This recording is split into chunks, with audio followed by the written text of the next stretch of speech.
नमस्कार, आपण पाहत आहात ठाममत मराठी न्यूज. मी पूजा. पाहुयात महाराष्ट्रातील फास्ट टॉप 10 महत्त्वाच्या बातम्या. देवपूर पोलिसांची राधाकृष्ण लॉजवर धडक कारवाई. धुळे शहरातील देवपूर परिसरातील जीटीपी स्टॉप जवळील राधाकृष्ण लॉजवर पोलिसांनी छापा टाकत काही तरुण तरुणींना ताब्यात घेतले. कारवाईमुळे परिसरात मोठी खळबळ उडाली आहे. शिंदखेडा नगरपंचायतीच्या नव्या बोध चिन्हाचे अनावरण. पालकमंत्री जयकुमार रावल यांच्या हस्ते शिंदखेडा नगरपंचायतीच्या नव्या बोध चिन्हाचे अनावरण करण्यात आले. नगराध्यक्ष, उपनगराध्यक्ष, अधिकारी व नगरसेवक यावेळी उपस्थित होते.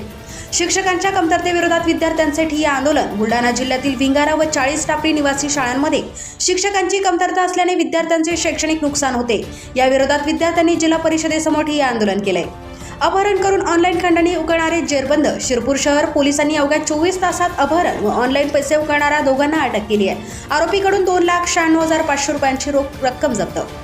भाजप आमदार नारायण कुचे यांच्या गाडीला अपघात. सोलापूर धुळे राष्ट्रीय महामार्गावरील जामखेड शिवारात आमदार नारायण कुचे यांच्या वाहनाला हा अपघात झालाय. चालक, सुरक्षा रक्षक आणि सहकारी गंभीर जखमी झाले.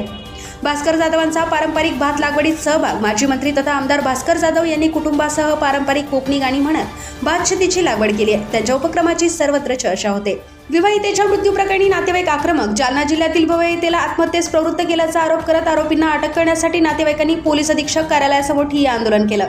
मृतदेह 3 दिवसांपासून रुग्णालयातच असल्याने संताप व्यक्त.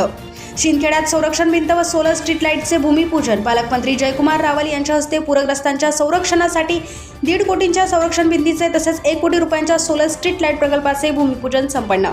धुळ्यात महाआरोग्य शिबिर उत्साहात. मुख्यमंत्री देवेंद्र फडणवीस यांच्या वाढदिवसानिमित्त धुळ्यात महाआरोग्य शिबिर. रक्तदान, मोफत चष्मे वाटप आणि दिव्यांगांना सायकल वितरण कार्यक्रम उत्साहात पार. शेताच्या बांधाच्या वादातून शेतकऱ्याचा मृत्यू. धुळे तालुक्यातील बुरजड येथे बांधाच्या वादातून 50 वर्षीय नाना सदा ठेलारी यांचा मृत्यू झालाय. सोनगीर पोलिसांनी सदोष मनुष्यवधाचा गुन्हा दाखल करून संशयिताला ताब्यात घेतले. अशाच महाराष्ट्रातील ताज्या बातम्यांसाठी पाहत रहा ठाममत मराठी न्यूज. आमच्या चॅनलला लाईक करा, सबस्क्राईब करायला विसरू नका. धन्यवाद.